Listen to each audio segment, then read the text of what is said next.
Adrián, no sé si me escuchas.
Hello, good morning. Hello, good morning. How are you? Fine, and you? Very well, thank you. Welcome. You're welcome. Very early. So let me maybe take this opportunity to ask you if you wanted to share your screen just to practice and see. Yeah, that would be great. How do you pronounce your name? Jada is the shortest version, so you can go with Jada. Jada. Yes. Okay, super. Thank you. You're welcome. So, may I share my screen? Yes, absolutely. Okay.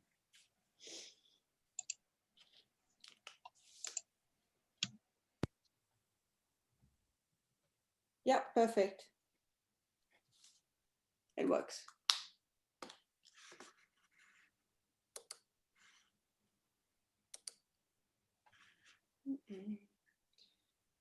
I'm just going to do one quick thing before the session starts. Have you been following the other presentations? Sorry? Oh, have you been following? Yeah, everything is working, yeah? Fine, Jada. Yeah. Okay. Absolutely perfect. Have you been following the other presentations? Yes, I have been following from the first day. Fantastic. The first day I have followed like almost every session. Some of them I watched later on, and yesterday I could watch a bit, but not all of them. Hey. Good morning, everyone. Good morning, Christina. How are we? Very well. Hi, and you? Seda. Hi, how are you? Really good. How are things in Turkey? Weird. Tell me about it. Same here. Yeah, the pandemic. I heard, excuse me, go ahead. The pandemic, the economic crisis, the politics, everything is like disaster. I hear that Madrid is also, Spain is also going to enforce a general quarantine. That's what I've been hearing. They're going towards a general quarantine. So, Yes, things are really not doing well at all in Spain. I'm in Germany. Yeah, I'm in Germany also right now, and Merkel also is going to announce restrictions. So they're really scared that this second wave is going to be even worse than the first one. So yeah, it's that's why I moved to outer space, as you can see. I can see that. I think you are in a safer place. Is it okay if I use this background? Yes, it's absolutely perfect. It's very appropriate. I thought so. And also, you know, everybody else has been having these presentations, you know, with these academic libraries behind them, like you, for example. And I've got... You're in science fiction. Hi, Melka, good morning.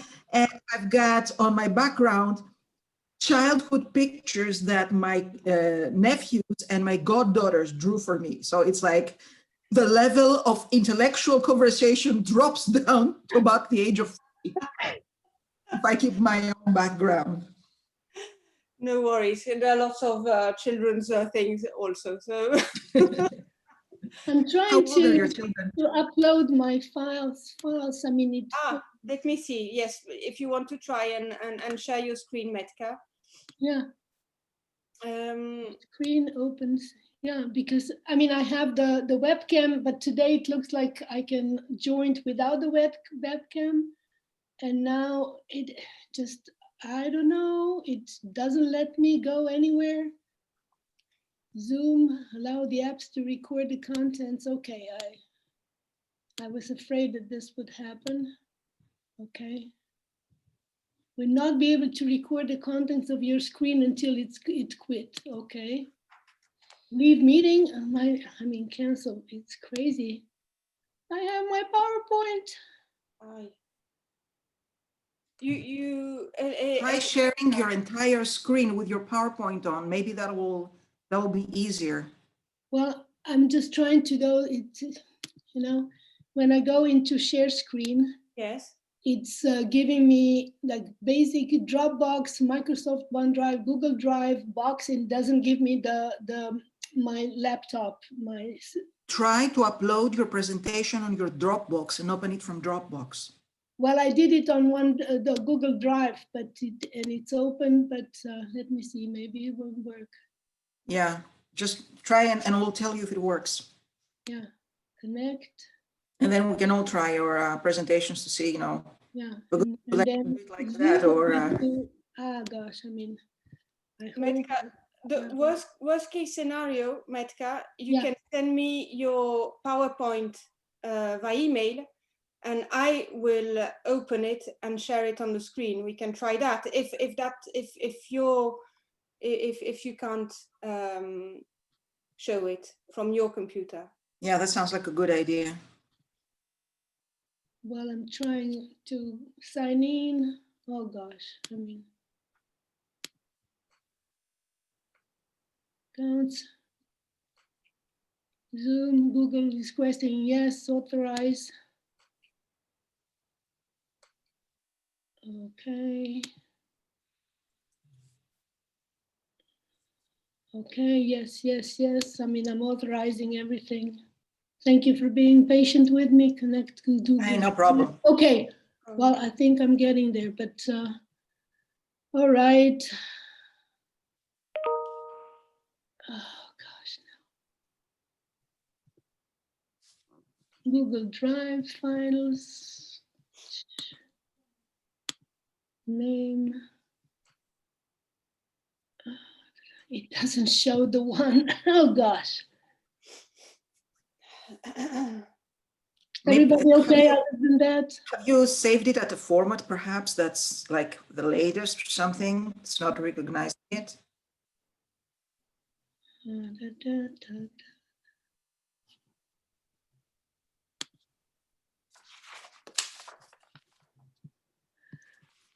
I was afraid that that would happen, but and we're already recording, right? Yeah, but it's not a problem. I mean, we're not live on Facebook. It's just recording, but it's not going to obviously say. Okay, since I'm going first, Yeah. would Jada like to try to see if her PowerPoint is working? Then I can upload mine.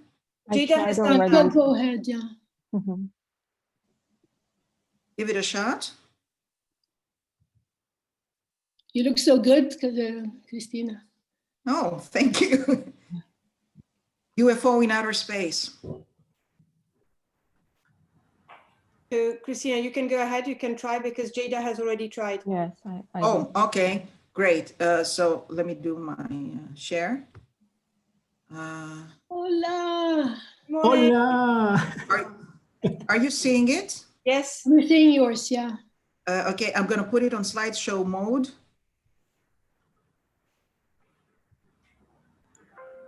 Are you seeing it on slideshow mode?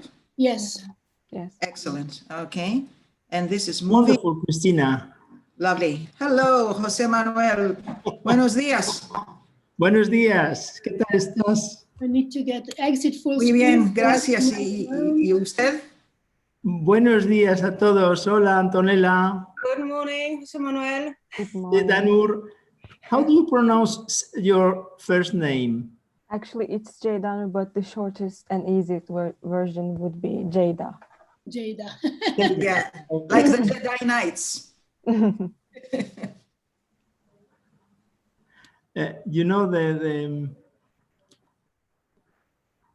the publicists of this conference has married someone from Greece.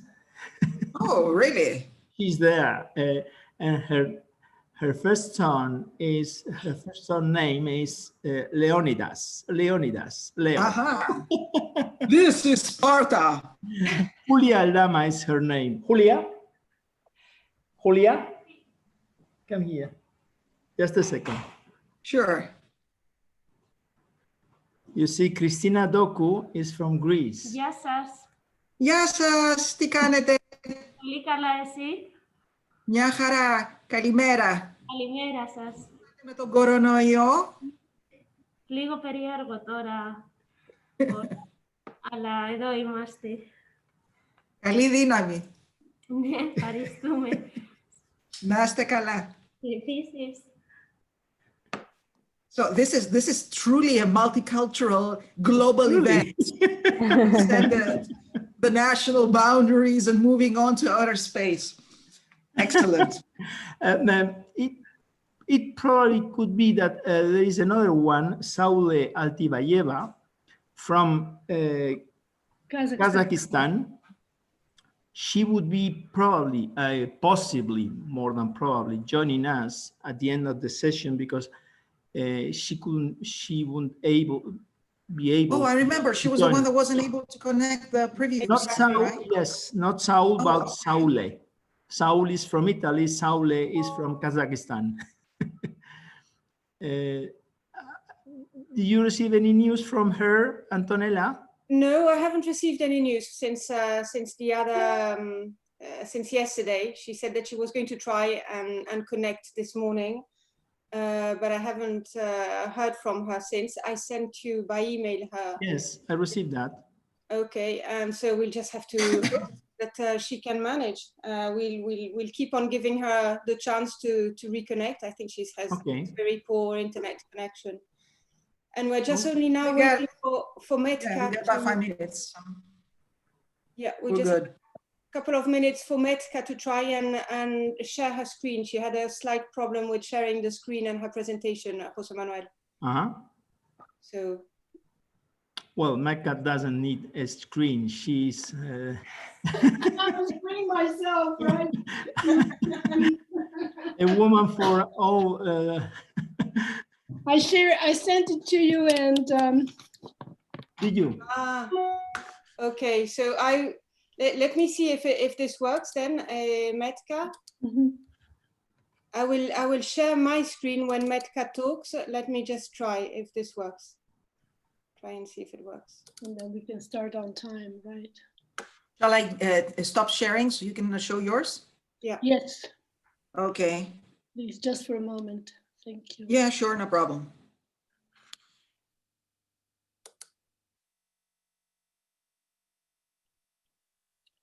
And it's really, I don't know why it doesn't do it.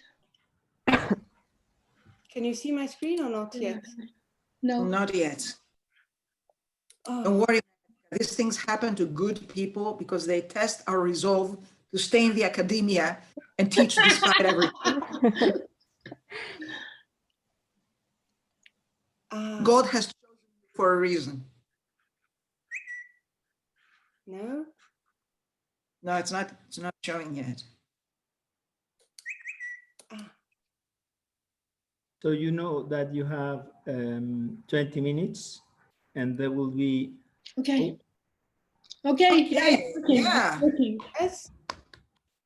All right. Okay. So do I have to change anything here? Yeah, or? put it on screen mode. Presentación con diapositivas. You go. Yeah. I'm such an important person. Everybody's taking care of me. Yeah, and I cannot move it. So poor girl, you'll have to move it for me. But let me see like this. Okay. Yeah. So. Okay. At least that will work. But so I will stop sharing now and go back. Okay, and I'll go into sharing again. Puede compartir. Okay, are you seeing mine now? Yes. Excellent. So when you guys are. Okay. It's 9 o'clock, yeah. I'm extremely happy to present Christina Doku, who is an assistant professor of American literature and culture in the Faculty of English at the National and Kapodistrian University of Athens, Greece. It is not her first appearance in our series of conferences, but the second one, and I hope she will keep coming, she and her students as well, and that this meeting will be as a fresh start for our exchanges in every way we can do. Today, Christina is going to speak about Amazonoclonomachia in Brian Vaughan's W, The Last Man. Up to you, Christina. Thank you. Thank you very much, Jose Manuel, for this introduction, and thank you and to your dedicated team of organizers for making what you're about to hear possible. As Benedict Anderson's influential study, Imagined Communities, has shown, okay, I'm trying to, yeah, okay. Nationness, as well as nationalism, are cultural artifacts of a particular kind, predicated, ironically, on acknowledgement of a prior death No more arresting emblems of the modern culture of nationalism exist than cenotaphs and tombs of unknown soldiers. The public ceremonial reverence accorded these monuments precisely because they are either deliberately empty or no one knows who lies inside them has no true precedence in earlier times. Anderson may be right about death, providing the blank and the signifying structure that can be filled with identity-making traditions of old, so that it may be useful to begin a consideration of the cultural roots of nationalism with death. But he's wrong about the uniqueness of the practice. The ancient Greeks used cenotaphs, as well as memorial stelae and other public edifices of memento mori, not only for specific individuals, as Anderson claims, but in fact for a nation that became the Athenians' democracy best conceptual frenemy, the Amazons. Indeed, ancient and classical historians and itinerant chroniclers from Herodotus to Strabo, Plutarch, and Pausanias note with meticulousness the many monuments dedicated to Amazons all over the Greek territories, commemorating either famous Amazons or sites of generic Amazon defeat in battle known collectively as Amazonomachia. No figures were more deeply embedded in the national mind. None are more strange, nor more difficult to explain. Amazons appeared in city murals and monumental civic sculptures in Athens and other Greek cities. Tombs and places linked to Amazons were revered in the Greek and Anatolian landscape, says Adrian Mayer. Amazons were always shown, however, near or in defeat. The most famous Amazonomachia, of course, is that depicted on the west metopes of the Athenian Parthenon and on the shield of the Athena Parthenos statue in it, triangulating, along with the battle of the Lapids versus the Centaurs and that of the gods versus the giants, the coordinates of the Athenian polis and its foundational virtues of God-given, hero-charted civic and gender control. It is a study of culture, of a particular culture's ideas of same and other. As a host of other mythographers and classical scholars are careful to note, however, there is a remarkable discrepancy between the history-minded and the myth-minded image of the Amazons in the archaic and classical world, and it has to do precisely with the fact that Amazons were a nation. While indeed Greek myths are unique in their insistence on death to Amazons, the mythic formula is radically at odds with the more realistic, even-handed descriptions of Amazon warrior women by Greco-Roman historians, geographers, and ethnographers. Scholars explain this disparity on the fact, corroborated by the work of archaeologists like Mayer and Judith Barringer, that the legend of the Amazons originated in the very real existence of nomadic Scythian peoples with which the Greeks came into contact around the 8th century BC, and in which the women fought in battle and probably participated in civic life too, as antianirae, that is, on an equal footing with men. Even the name Amazon, which generated the outlandish etymological explanation about Amazons cutting off their one breast, a trivium never corroborated by Greek art whatsoever, is said to have originated in a Circassian saga that tells of the mythic leader of a band of women warriors, Amazon. Thus, there is a huge difference in Greek attitudes between the historical views of real nomadic horsewomen archers of the steppes that were treated with interest and admiration, and Amazon queens and other Amazons of classical mythology who are almost always killed or captured to serve as an otherized foil to Greek political, gender, and cultural self-constitution. There is also a time-marked shift as regards these two views of Amazons. Earlier archaic accounts and up to the 6th century BC see Amazons as a band of great female warriors who visually do not differ from Greek heroes. They wear Greek armor, carry Greek weapons, and engage in pursuits typical of male warriors. But by the 5th century BC, the prominent story is their defeat in the Acropolis Amazonomachia by the Athenian foundational hero Theseus, while in art, Amazons are shown as Persian invaders dressed in Eastern garb and carrying bows and arrows, by their defeat hinting at the feminized nature and the incapacity for self-control of the Greeks' barbarian opponents.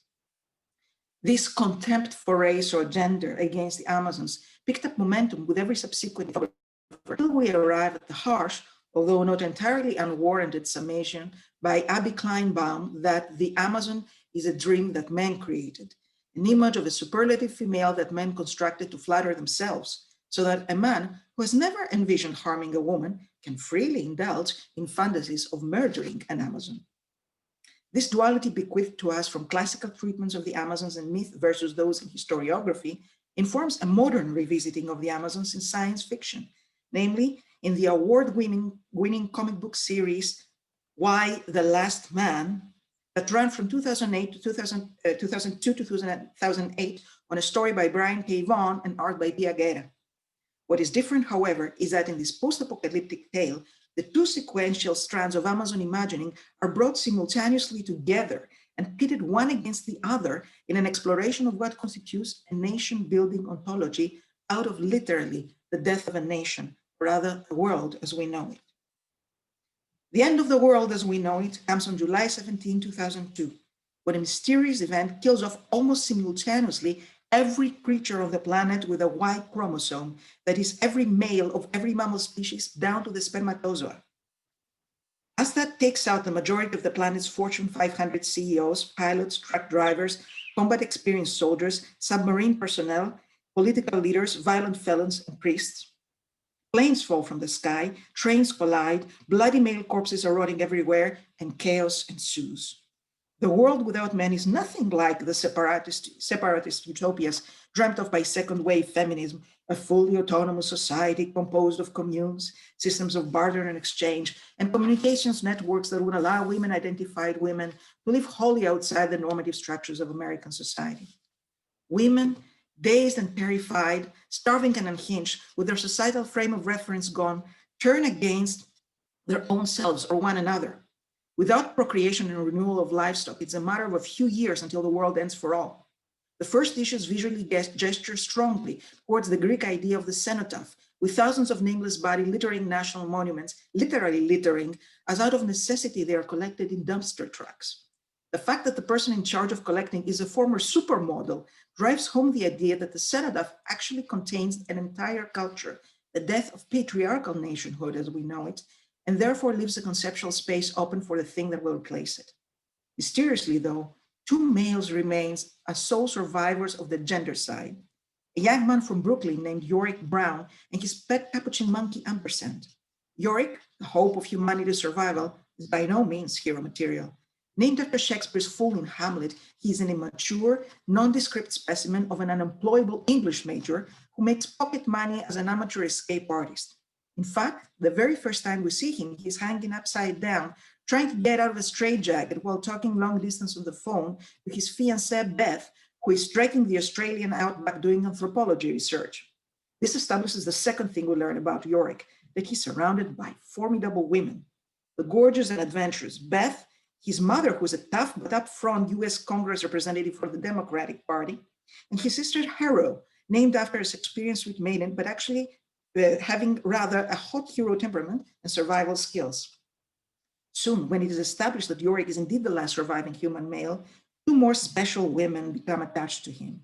First, a lethally efficient secret government agent known only as Agent 355, who is appointed as Yorick's bodyguard, and with whom Yorick begins a worldwide trek that will last for 5 years in his effort to be both reunited with Beth and to be cloned so as to restart her life on the planet. Second, the person to perform the cloning, still at an experimental stage, an Asian American geneticist who is the leading authority on these matters worldwide, Dr. Alison Mann. The task then, the problem is when the plague hits, Dr. Mann was just about to give birth to her own clone with which she had illegally impregnated herself, and she thinks this unnatural birth is what triggered the gender side. The task then is keeping Yorick and Dr. Mann alive in a world destabilized by all sorts of shortages and made even more dangerous by roving bands of angry albed women, self-minted Amazons determined to wipe out the last biological specimen of patriarchy.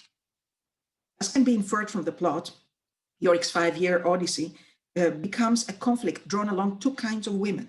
Those who protect Yorick in an effort to save the planet from extinction, therefore promoting a nurturing feminine role, and those who succumb to anger and nihilism and seek to terminate him, promoting a traditionally masculine aggressive gender stance. In this dystopian context, the potential queering of reproduction through cloning gains paramount significance, given that reproduction is the biological process that serves as a presumptive basis for our sex-gender system. Thus, Y mixes gender trouble with species survival trouble, escape artist tricks with bioengineering, Amazons with clones in an unprecedented Amazonoclonomachia for the fate not of Attica, but the entire world. As Jose Manuel Lozada has recently pointed out, this speculation on yet improbable possibilities is what brings myth and science fiction together, since both myth and science fiction unceasingly project contradictions in unprecedented circumstances for the purpose of adhesion or denunciation. Given the projective capacity of our imagination, we propose improbable scenarios that allow us to see under new light the consequences of a future situation that for a moment, but it is only sketched out in incomplete and limited brush strokes, we fail to embrace in all its depth and extent. For the model of historicized Amazon to prevail, however, the mythical Amazon, the one that accumulated opprobrium until it became a byword for the embittered and embattled, must be dealt with. There are many such groups in the saga, but for the sake of time, we'll focus on only two. First, there is the gang who actually call themselves Daughters of the Amazon. We first see them in issue 4, riding motorcycles and armed with bows and knives, icons of primordial coolness and power. However, this reception of this image by their contemporaries is quickly and effectively undermined, as other women call them psycho, insane, bitches, and liable to do any retarded shit to get into a gang, long as it means food and protection. The retardation shows also when the self-styled Amazons attempt to spray paint "good riddance" on the Washington Monument and misspell it. In their confrontation with an indignant Yorick, the Amazons just spew ready-made hate rhetoric, seeming to have no comprehension or empathy for what has just happened. Their tough posturing, though, evaporates with one punch from Agent 355, who steps in to protect Yorick's life. It is as if the grievances against patriarchy that these Amazons are rapidly holding on to are keeping them retarded also, in terms of being stereotypically feminine in ineffectiveness, gullibility, and cowardice, the traits supposedly exhibited by the mythical Amazons of Strabo, the moment a hero turned the tide of battle against them. Instead, we see the role of the excelling warrior woman going to Agent 355, whom Diana Maffei considers the true hero of the series and more of a man than Yorick. Agent 355 saves Yorick, but she also tells him she deliberately waited to save him until after he got beat up to teach him a lesson. Just because you've got a dick doesn't mean that you're invincible.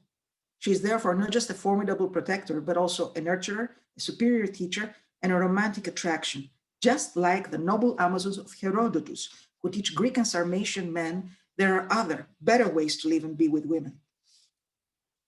The deadliest manifestation of the mythological version of the Amazon nation as a dark other, however, comes in the form of an actual army invading US soil, a platoon of Israeli soldiers. They are led by the charismatic and bloodthirsty chief of the Israeli armed forces, General Arthur Tzeelon, whose first name is actually a nickname meaning old one, elder. A warhound whose insane dedication is revealed at the end to have been a death wish because of survivor's guilt. Tzeelon will stop at nothing to capture Yorick so that Israel might gain the tactical advantage in the war of nations she is sure will follow, or kill him to level the field. She sees everything in terms of warfare, blind to the new exigencies of survival after the gender side. Yet her name suggests that she too is a patriarchal projection, a relic of old masculinity that should be let go. And although in the end she does manage to kill Agent 355 right at the moment she and Yorick finally confess their love for each other, Tzeelon is then relatively easily defeated by Yorick, who doesn't kill her in glorious combat, as she would have wanted, but knocks her out and leaves to mourn for his dead love. The scene revisits a story of Antiope or Hippolyta, the Amazon queen that, according to Pausanias and Plutarch, occasioned the Attican Amazonomachia by becoming Theseus' runaway lover, and was killed by the Amazon Molpadia in battle, after which the invasion peters out. The mytheme in the Elder's End indicates that a way of life predicated on rigid adversity and hate is ultimately self-destructive. Against all this death-dealing, in the course of the nomadic Antianiraes group adventures, Yorick and another Beth have a baby daughter, eventually to become the Presidente of France. They help a pregnant female astronaut return to Earth and give birth to the first living post-plague boy. And they even discover the cause for the gender side. So all proactive, pro-life, pro-living actions. It was Dr. Mann's father, Dr. Matsumori, a brilliant geneticist, but chauvinistic to the point of actual insanity, who in his effort to sabotage his own daughter's progress on cloning before it outstripped his own, set a lab monkey infected by a serum intended to kill her clone. Still, not only did the monkey ampersand get delivered to Yorick instead, the serum turned out to have the opposite effect, shielding it from the gender side and inoculating Yorick as well through the habit of the unruly ampersand to fling his feces at his handler. As for the actual gender side, it was nature's evolutionary response to Matsumori's first successful cloning of his own daughter, of which then he makes a series. With this set of revelations, the focus of the comic book shifts to the actual other hero of the tale, Dr. Man herself. She, like the Amazon societies of old, which had a dual queen system, performs the role of the peace queen of this tribe, with Agent 355 acting as the war queen, and critics see the two as more important than anyone else in the storyline. The group find out that the deranged Matsumori is alive and intending to raise his group of daughter clones as proper women in an all-new female era to rectify the mistake of his natural daughter being not only his critic and challenger, but a lesbian as well. To stop Matsumori from murdering Yorick, Dr. Alison Mann has no choice but to kill her own father, ironically, with his own poison syringe. The daughter killing the father to free the clones turns the personal into the political in two ways. First, she makes physically and intellectually evident the fact that in the end, patriarchy caused the downfall of patriarchy. Second, Dr. Mann, assuming the posture of a warrior woman of old, injured in the battle against her father's pet assassin, but surviving, woman identified in all her relationships with a weapon appropriated from masculine hard science, standing against overwhelming odds, appears as a new Amazon model, the one of powerfully promoting civic growth, cultural reconciliation, and gender peace out of the ashes of a bloodied cenotaphic past.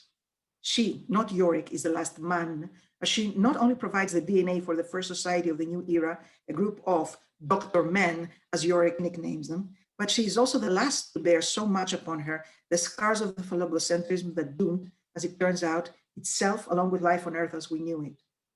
As an aged Yorick remarks ages later in conversation with one of his younger clones about the genius potential of the Dr. Man, cloning is crap. You can photocopy man's brain as many times as you want, but without her asshole dad pushing those girls every step of the way, you'll never have her mind. To that, the young Yorick clone responds, to be honest, right about now, I'm really thankful for the whole nature-nurture divide, to which the aged Yorick responds, that a boy. The Amazonoclonomachia then ends in a bioethical reconciliation that combines the known discursive patterns with the unknown scientific consequences, imagining the unimaginable by familiar means, as the Amazons set the clones free from patriarchal design to develop at will. As the old traits of masculinity have been washed out of Yorick through hard re-education by his group of nomad Amazons, so his clones want nothing to do with him. This effectively means that with Dr. Man dying of cancer right before Rose, her partner, carries her first Yorick clone baby successfully to term, the dark idols of the patriarchal Amazons, the Yanirai, are gone. The last 3 pages of the series are a tribute to this brave new anti-Yanirai world, showing various scenes of thriving, peaceful civic life, except it is all women now. Accordingly, the final image of the series is literally a reversal of the first image of Yorick in a straitjacket. Because the aged Yorick had been placed in restraints due to one of his tricks being misinterpreted as a suicide attempt, his last conversation with his young clone comes off like the ramblings of a demented madman. But at the last moment, Yorick uses his escape artist's old trick to fool his clone and escape out the window. The very last image is of his empty straitjacket ascending the Parisian breeze to the skies and underwritten by the word alas, the first of the Shakespearean lament to the dead Yorick. Alas, poor Yorick, I knew him, Horatio, a fellow of infinite jest, most excellent fancy. Now, how abhorred in my imagination it is, my gorge rises at it. The combination of image and word then offers a floating signifier that is both a nod to the evaporated corpse of poor old Oedipus Coloneus, becoming the cenotaph that will cement Athens' dominion over his future foes, and a cenotaph to the unknown, vanished last of the mad men, upon which the new Amazon Society of Equals has at last been built. Thank you.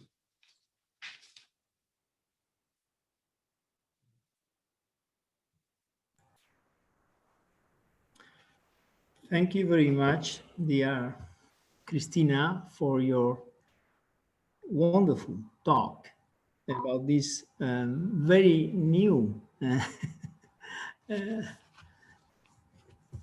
approach the myth of Amazons. Yesterday we had another talk about this, a more classical one.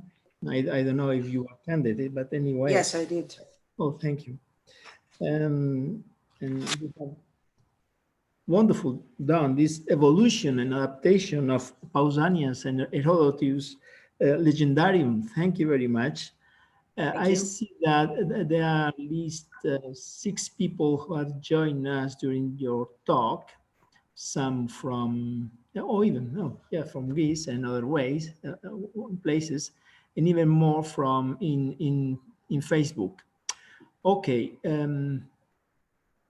Now, is there anyone who want to ask anything to Christina Doku? Please do it now. Or forever hold your silence, as they say in weddings. Yes.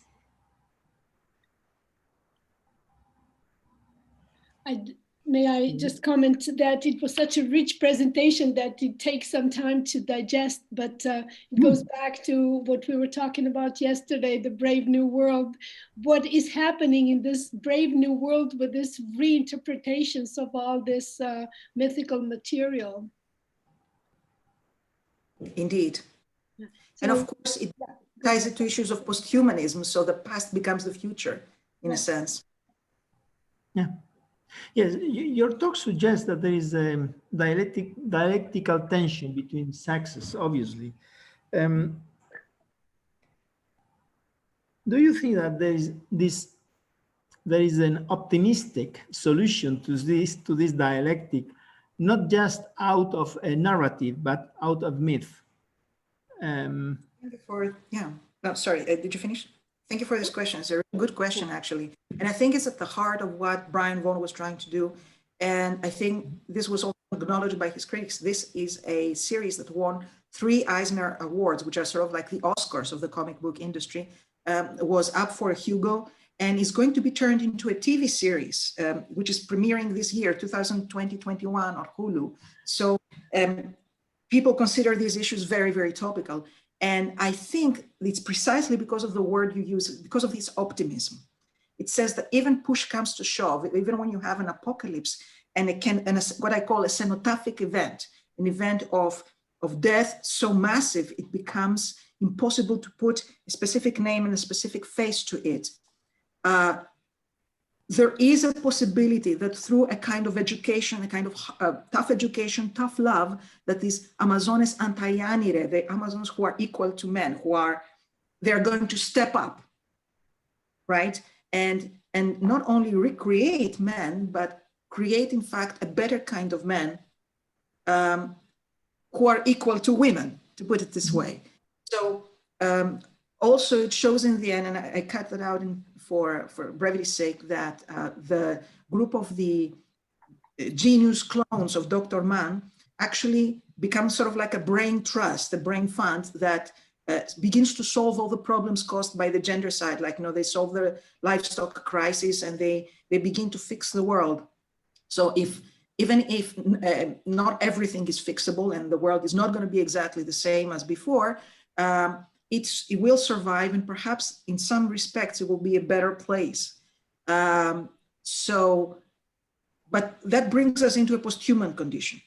You have clones, you have groups of people who think like one brain, or if you wish, one body that thinks like multiple brains, that is spread out in multiple types of brains. You have reinterpretations of the old text, like the whole Yorick image, which is the fool in Hamlet, which is the mortal man in Hamlet, the dead skull plucked out of mud, becomes reinterpreted as the father of all life, which is amazing. So yes, I think big part of the appeal is not only that it deals with those issues in very honest and very complex terms. It's really a fantastic series. I totally recommend the trade paperback, but because it does it in a way that gives, that offers suggestions and answers to our own existential fears. So thank you. That's a great way to approach it. Thank you very much, Christina. this TV series will be in my bucket list for the last coming year, but you can be sure. And I renew my proposal to you and your students to join us in the programs we are setting up, Aglaya or ASIS, and it will be more easier for you to join in future Certainly. Thank you. adventures and okay, venture. Thank you very much indeed. And Thank now you. I have to move on. And now there's Cedar Temurok, postgraduate student specialized in Greek elements in Anglophone literature at the National and Kapodistrian University of Athens, obviously. Her specialization areas include English literature, comparative literature, and philosophy. She speaks, Turkish, English, Greek, and Spanish. Thank you very much. Thank you. Up to you. First of all, I would like to thank the organizing committee and Jose Manuel Losada for this great organization. It's my first appearance in a conference, so thank you a lot. The title of my topic is Machines Like Human, Innovation and Identification, Isaac Asimov's Irobot. Science and mythology are the two areas in literature that seems different in terms of their validity as disciplines.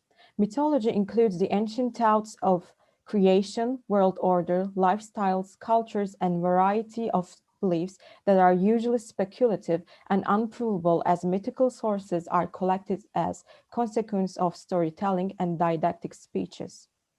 In that sense, mythology depends on oral tradition, which results in different variations of genealogical orders or even versions of same stories. Nevertheless, myths are among the sources of rituals and actions that still shape the daily life, behaviors, and relationships in and among of societies, including the triggering of the development of science. This latter connection is particularly evident in the field of science fiction, which combines speculative imaginings about science with myths about tomorrow into a genre of literature. Irobot is a science fiction novel written by Isaac Asimov, which contains short stories about the experiments of US robotics, supposedly well developed in the future where the novel is set. The scientists who work for US robotics aim to develop new robot models or repair the defects of already existing robots. Among the scientists, Susan Calvin is a robot psychologist whose main duties include recuperating the behavior patterns of robots by analyzing the robot's behaviors and emotions. Calvin develops a keen interest in the robots she treats, evincing a kind of intimacy between a human and a mechanical device created for the service of humanity. I argue that this is only one of the instances of an identification process between humans and robots in Asimov's stories.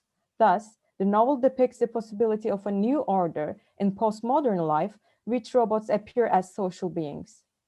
Before the introductory chapter of Irobot, which consists of an interview between a journalist and Dr. Calvin, Asimov declares the three laws of robotics, and it is indicated that the laws which are introduced are the part of 56th edition of Handbook of Robotics, written in 2058 AD.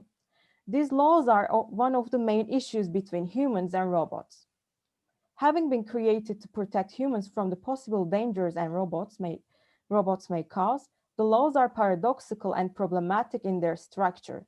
These three laws often reminded to scientists and robots as well as the readers on different stages of the novel. In that sense, the laws are revisited by scientists when there are problems.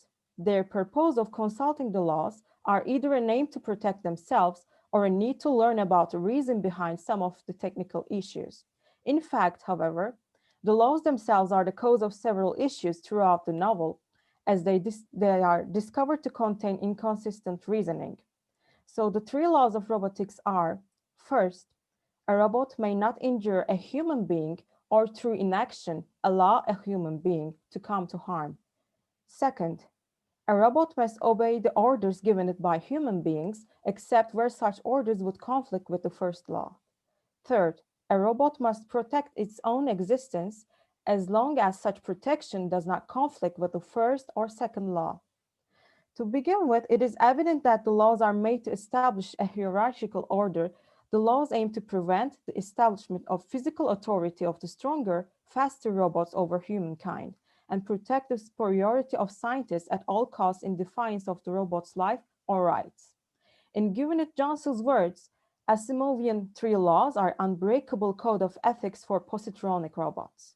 Therefore, robots not only have their duties on different fields such as home errands, space research, etc., they also have a duty of guarding and submitting to people. Noel Perrin claims that the laws and the relationship between humans and robots appear as a guardian angel fantasy. In fact, in Irobot, several robots are damaged or destroyed while protecting their superior human masters. Likewise, Asimov's positronic robots, there are instances of guardian-like figures in Greek mythology, which are created to guard coastal areas. To exemplify, Talos is a bronze man which is created to guard the Cretan coast. In the library of Greek mythology, Apollodorus claims that he was made by Hephaestus. They were prevented from coming ashore at Crete by Talos. It is said by some that he belonged to the race of bronze, while according to the others, he had been given to Minos by Hephaestus. End of quote. It is assumed that Talos was killed by Medea while she tried to help the Argonauts.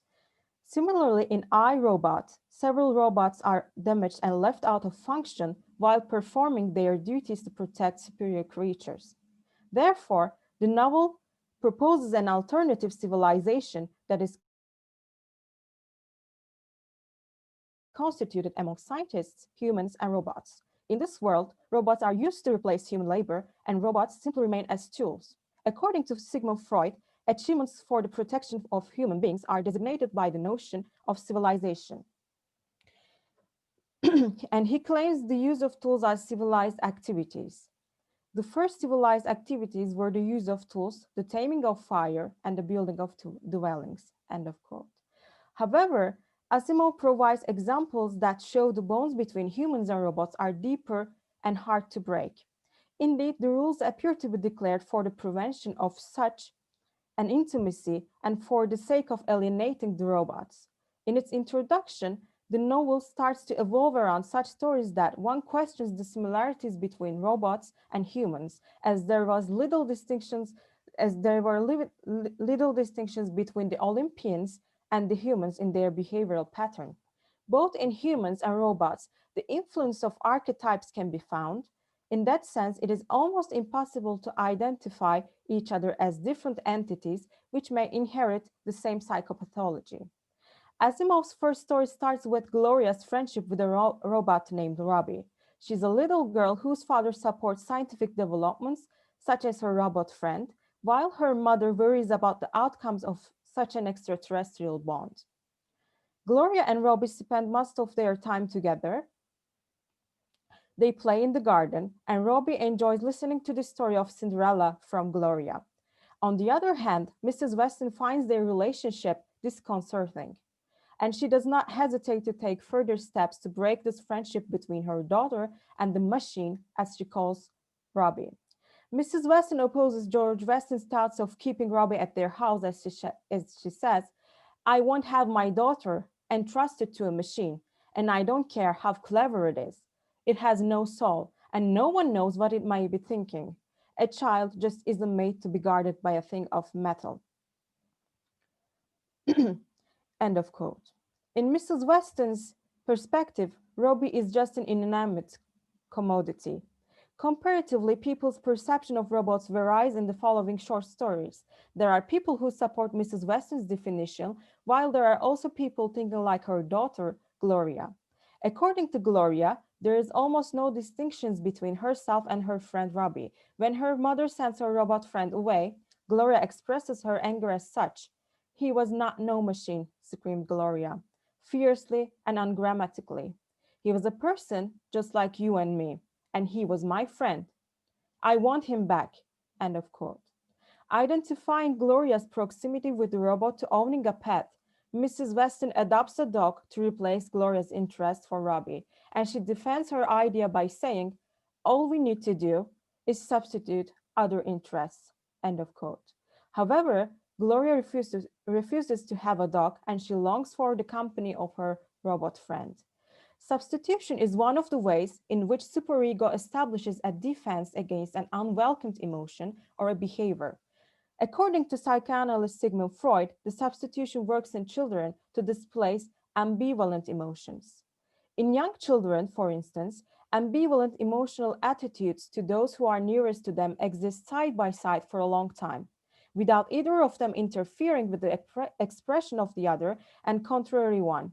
If eventually a conflict breaks out between the two, it is often settled by the child making a change of object and displacing one of the ambivalent emotions onto a substitute. End of quote. In Gloria's case, the ambivalence occurs due to her parents' lack of presence in her social development.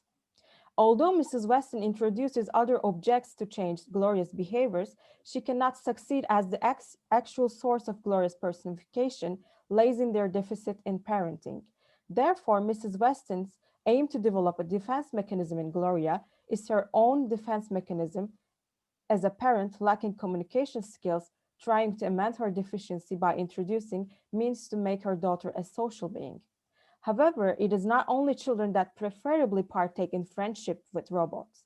Dr. Susan Calvin is among the most compassionate people in the stories. She repetitively appears whenever the robots experience behavioral and emotional problems. Yet the novel is structured in a way that Dr. Calvin narrates the tales of the entire robot models in the stories. From the very beginning, Calvin supports the idea that robots are better species than human. To you, a robot is a robot. Gears and metal, electricity and positrons, mind and iron, human-made, if necessary, human-destroyed. But you haven't worked with them, so you don't know them. They're a cleaner, better breed than we are. End of quote. Calvin's affinity with the robot named Herbie is an instance of reciprocal identification and mirroring effect. Herbie is a robot that designed for reading people's mind, thus prompting discussion in US robotics whether a robot's ability to read their mind could be a threat against their privacy. As Dr. Calvin says, we are so accustomed to considering our own thoughts private. End of quote. Despite her doubts about Herbie, Calvin finds herself enchanted by Herbie's talents. Herbie's first dialogue about scientific and fictive writing surprises Dr. Calvin. According to Herbie, the scientific texts are mass of collected data.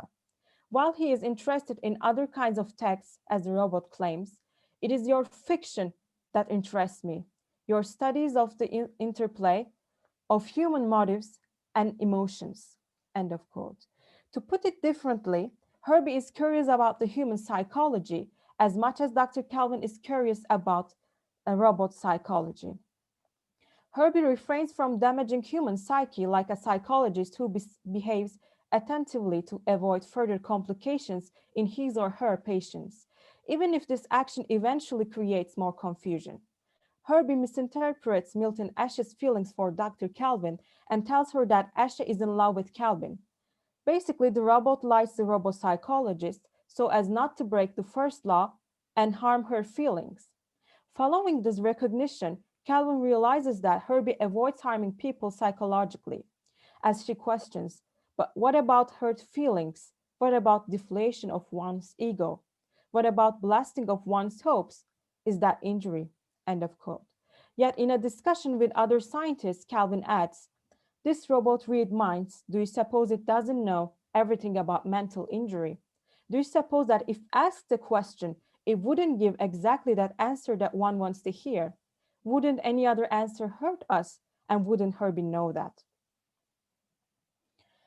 End of quote. Sam J. Landville explains the robots by claiming that their deficiencies occurs due to very basic formula as such.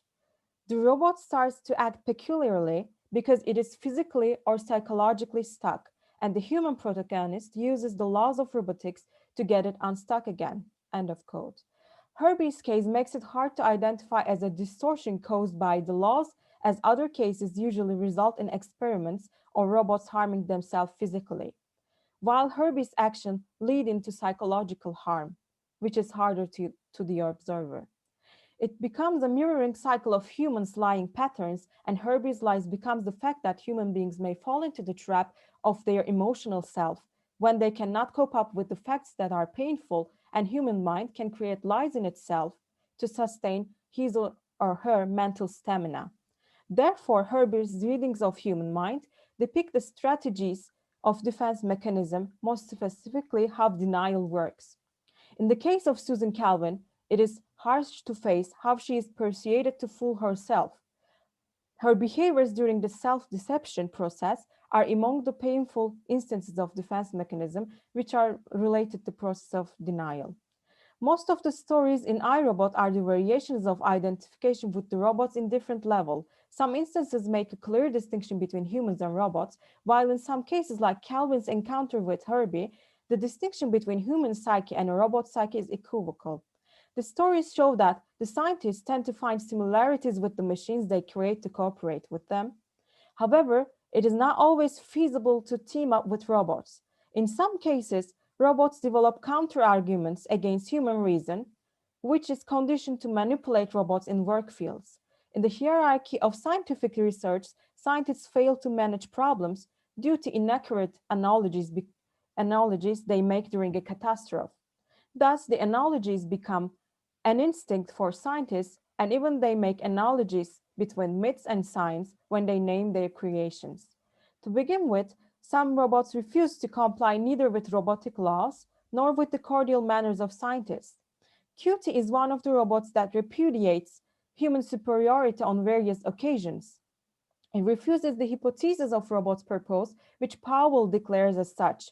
Robots were developed to replace human labor, and now only 2 human executives are required for each station. You're the highest type of robot ever developed. And if you show the ability to run the station independently, no human need ever come here again, except to bring parts for repairs. End of quote. Yet, Cutie becomes a skeptic, and it is almost impossible for the scientists to convince Cutie that it was created by humans. Cutie explains its existence via Descartes' thoughts by claiming, I myself exist because I think, end of quote. In that sense, Cutie's statements becomes the very definition of the novel itself. In other words, the name I, Robot, declares any robot as a subject. Following its stream of thoughts about robots' existence, Cutie becomes extremely proud of its exceptional qualities and preferably maltreats the scientists to the extent of scorning people as weak creatures. The material you are made of is soft and flabby, lacking endurance and strength. I, on the other hand, am a finished product. I am composed of strong metal. End of quote. Moreover, Cutie declares itself as a creature above human capacity as Cutie continues its own hypothesis of creation. The master created humans first as the lowest type, most easily formed. Gradually, he replaced them by robots, the next higher step. End of quote. Cutie's confidence transforms into hubris that pride takes over its actions to complete the duties Powell and Donovan request from him. In this context, Cutie glorifies itself as a divine subject, which can be described as an apotheosis. Demigods, minor deities, and immortals in myths long have aimed to upgrade themselves due to common features between all levels of creatures. Hence, Cutie defines himself as a prophet who has affectionate feelings for humans. Besides Cutie, there are robots that explicitly represent mythical figures. Among them, the robot models NS2, which are named as nesters, are the instance of calm-natured robots. Nesters are believed to cause less problems as they follow the 3 laws of robotics. The nesters exhibit more stable reaction against the laws and orders. According to one of the scientists, Gerald Black, nesters are extremely calm and slow in completing the commands.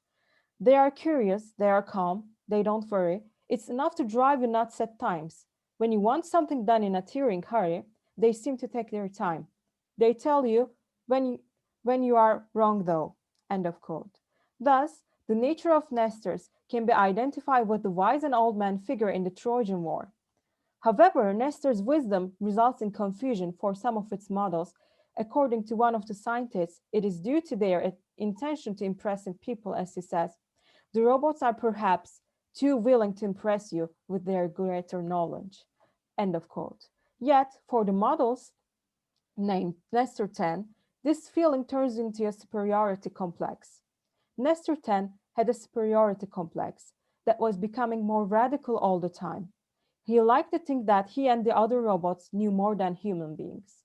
It was becoming very important for him to think so. End of quote.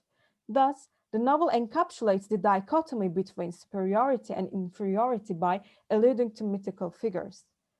Taking everything into consideration, Isaac Asimov's Irobot is a novel that encircles myths such as the creation of humankind, Hephaestus' creation of Talos, the old wise man Nestor.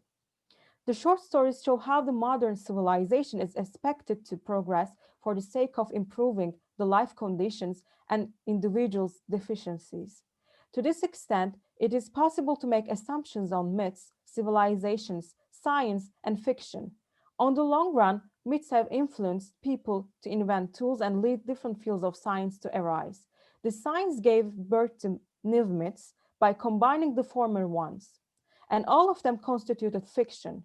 In that sense, today it is possible to look at the genre of science fiction as a combination of people's very first attempt to make sense of their creation and creating things.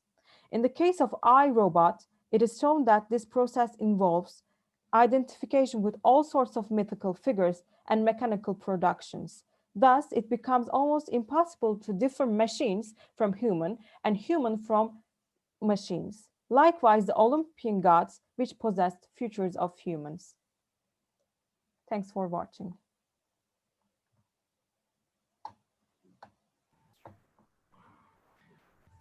Yes, thank you very much, Cedar, for your presentation about the machines who are at the very core of the science fiction.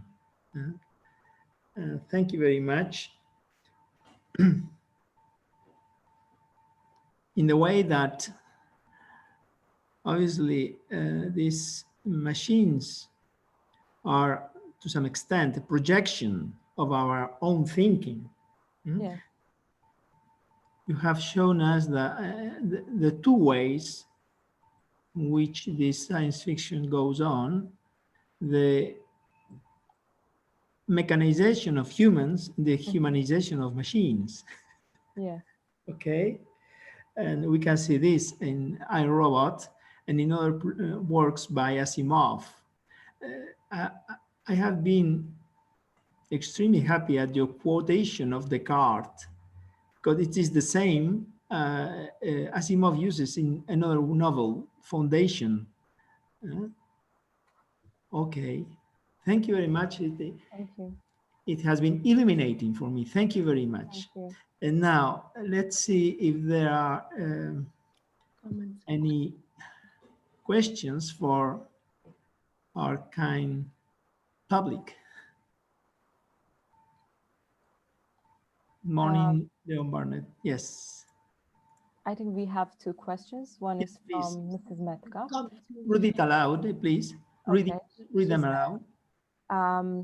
I am particularly interested in our human imagination when it comes to envisioning the robots and similar creations. Do they become in literature so dangerous for humans because they look to some degree as humans? Actually, as far as Asimov's thoughts concerned, he believes in like mystics, myths, and human reason. He's a very rational man, in fact, but he thinks that people create bad things due to their own reasoning, their imagining. So I think the reason that he connects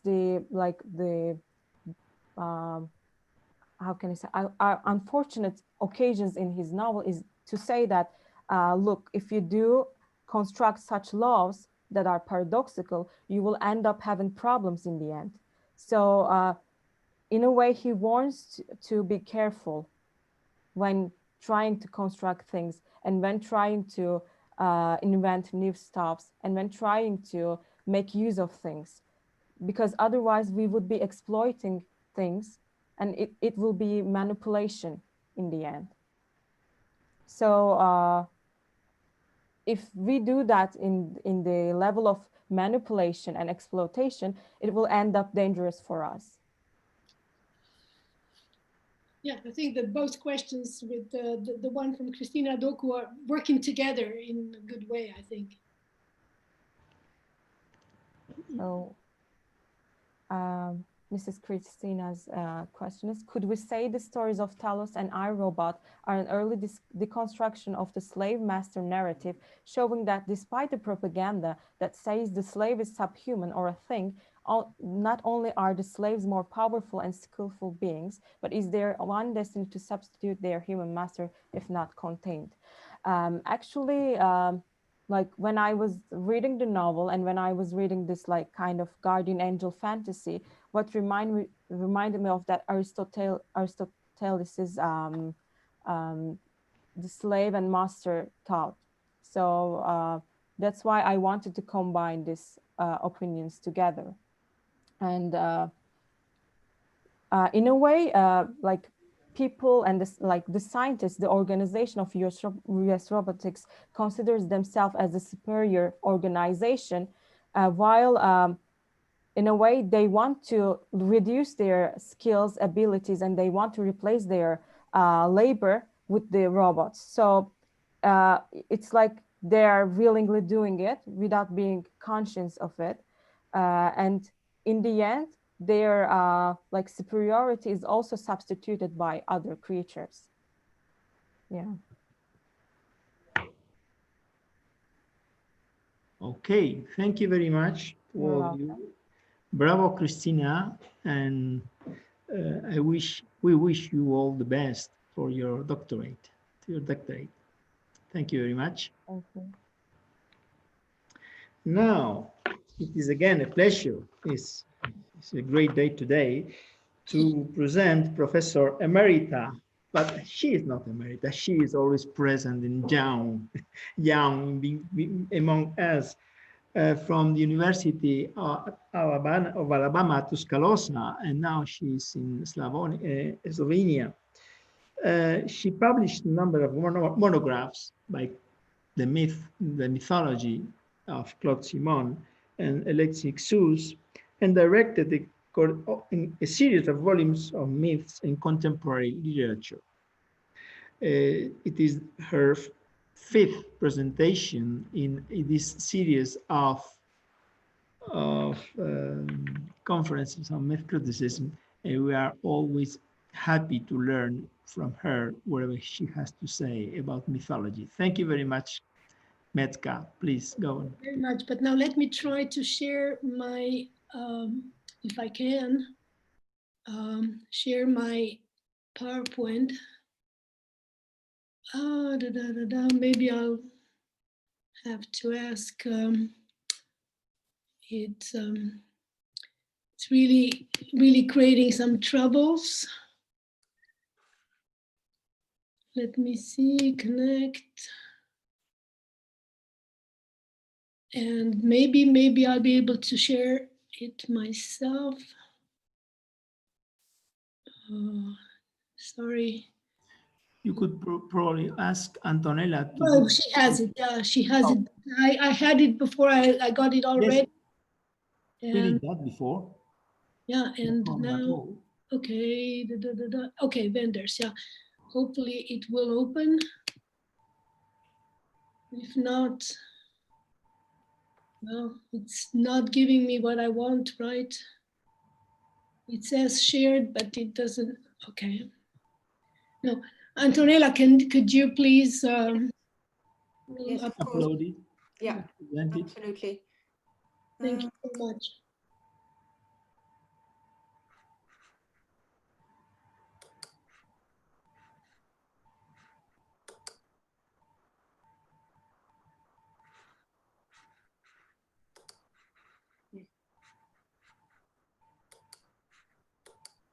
Is it because you, yeah. I don't know why I can't upload it now. Yes, may I suggest, Medcat, you to get out and Maybe. again, Yeah, please. leave and come back in. Yeah.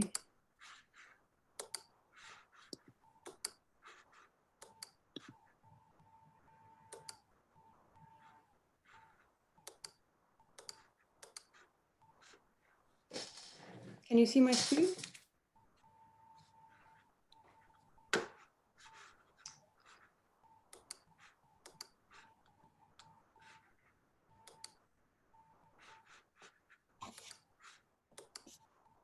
Okay. Can you see my screen? No. Not yet. And you managed to upload it just before, right? Yeah. Okay, I think it's working? okay. Yeah. Okay. As always. We're back to Okay. humans from having been with the robots for a while and from post-human beings. So I'm going to present myth and science fiction in Wim Wenders' Until the End of the World, 91 movie, talking about the apocalypse and beyond. And please a second, just so we can just go on to the next one. What I'm trying to do, okay, I can move that. Can you see it? Is it okay? Can you see it? Yes, everything is okay. Thank you. So I just wanted to position vendors, and I'm taking a lot of time in my paper. I realized just positioning vendors because it's such a different approach to science fiction. And so it's the only film that Wenders declares himself as being a science fiction genre. And of course, why is it science fiction? Because it's a combination of science and mythological elements. For me, why am I talking about it in this context of this conference? But it's because I recognize very strong mythical elements that I think that it really works in the sense of myth and science fiction here. But it's not the typical science fiction that I will present a little bit in the next moment, but it's very much of an artsy psychological creation. No, I can't move, so please, the next one. So why is science fiction so present and why is it popular? I really cannot make an assessment that would be standing strongly, but it is present, as we saw, in films, in videos, in printed material, in comics. But what we saw also today is that there's this validation of progress.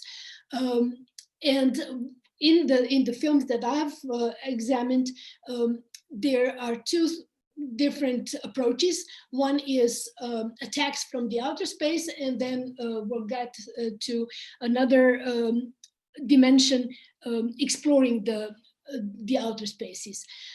But when there are attacks on us, in a number of contemporary productions, we face extinction, and it goes hand in hand with what has been said today already, that humanity always is in this state of fear of being chased away from the planet or being in extinction, in the process of being destroyed. But what is interesting is that there are usually heroes, and so if we keep in mind all these elements, then we will realize how different then Wenders' approach is. So the apprehensions are there, as I said, the fear of unknown entities is always there. And what is also to me quite appalling is that the imagination about these space vessels be the ones that come to attack us, or the ones that we create in our imagination in the films to explore outer spaces, are extremely sophisticated, but they are always in sync with in our aesthetics. But then when it comes to the extraterrestrials, usually they are monstrous, and the monsters, of course, there's a whole tangent that we could take, but not today, of course. But so these are not the elements that Wenders is using, and so it's very hard to position him in the contemporary science fiction films. And so if we can move to the next one, thank you. What I already was saying is that there is this galactic theaters that we are exploring in many ways, but being in space is something that appears in Wenders. But why, going back to my question of science fiction popularity, why are drawing? Sorry, Metka, could you broaden up a little bit your presentation? We see I cannot. No, big enough. I cannot do it because it's Antonella sharing it. Okay. What if you? Can you bigger, or I can wait? I can fit the window. No, I cannot do anything. Okay. Okay. Antonella is working on it. Oh, that's better. Thank you. Thank you very much.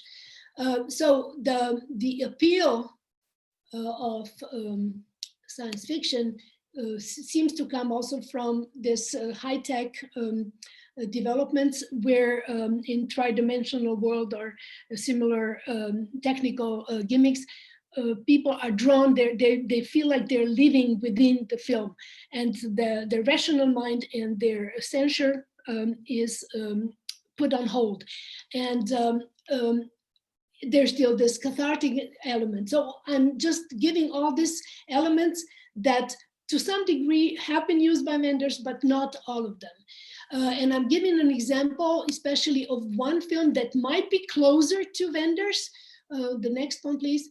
The film Contact from '97. Wenders movie is from '91.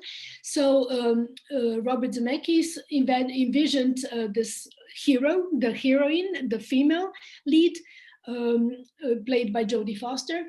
And what I want to emphasize in relation to Wenders is that this female heroine is definitely very mythical in many ways, because she will undergo a huge transformation. She's looking for a contact with others, with other dimensions in the galaxies, with Vega in particular, that she's been getting contacts from, messages from. But what happens is that from a rational being, she becomes a believer in a possibility of other dimensions. So we can go to the next slide, just so that you get a visual, because there's this sophisticated machine, the device that should take her, and she's not chosen to go on the first one. It explodes, and then she goes on the second one that's been created, and she experiences really moving into another dimension. So that's what was in the space, in the imaginary space for those who were working with Wenders eventually. But the next one, please. Where would this film, The Contact, and I could have worked on that one also for our purpose, where does it position itself, and how, again, does Wenders differ from other films of the same period in time? And so when I was trying to figure out where Kubrick, the 2001 Space Odyssey comes from, and then how did Star Wars evolve, I found that Alejandro Jodorowsky was trying to make, based on the Herbert's novel, The Dune, a huge project that he never could realize. But people who were working with him were then working with the next generation of directors. And if I can suggest that you look at this documentary about Jodorowsky's Dune, it's very enlightening about science fiction as such. Again, this is what is in the public mind. This is what is in collective subconscious about films that are dealing with science fiction and mythology. The next one, please. Then we have, of course, The Matrix, and we have Luc Besson's The Fifth Element. And what I realized when looking at these films and why I don't like watching them is that they are action-oriented, using gratuitous violence, although there is always this identifiable mythical charge, heroic actions, and reinterpretation of classical myth as in especially in The Matrix and all the three films from the Wachowskis brothers, now transgender sisters. And if we move to the next one, I really want to go closer now to vendors. And I'm using your definition of myth, Jose Manuel. We have to have the narrative logic that's linked to how the myth is being built. Transcendence needs to be at the core in all these cinematic endeavors, and then there needs to be an access to dynamic extraordinary events and crisis situations, and of course some cosmology, eschatology, and of course the transformation that happens because of all these elements. And if we move to the next one. We're finally with Wim Wenders. So in comparison with all the movies that I cited, his is an incredibly realistic film. But it includes, for those who know Wim Wenders, it includes all the features that he's been using in all of his movies. So what he said in a couple of interviews is that he had this movie on his mind since '78, together with Solveig Domartin, who is his lead female protagonist. And it was her idea to start with.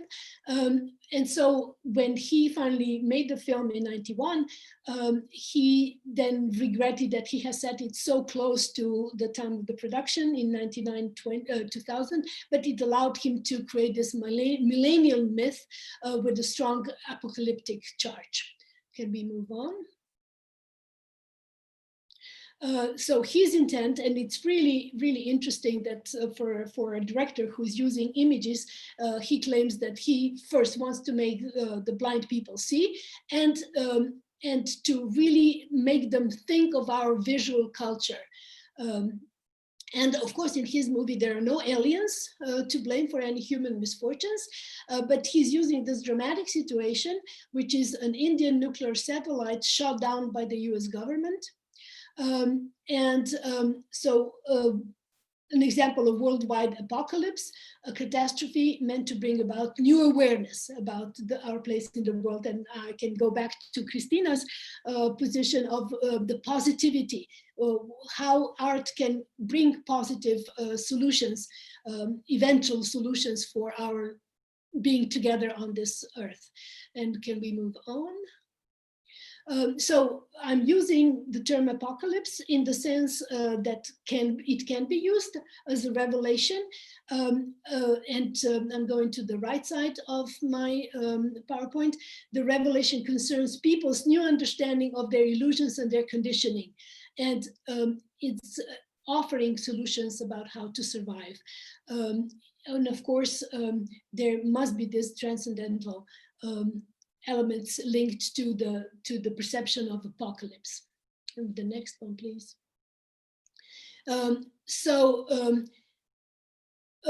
What we see, that there's the threefold apocalypse in the film.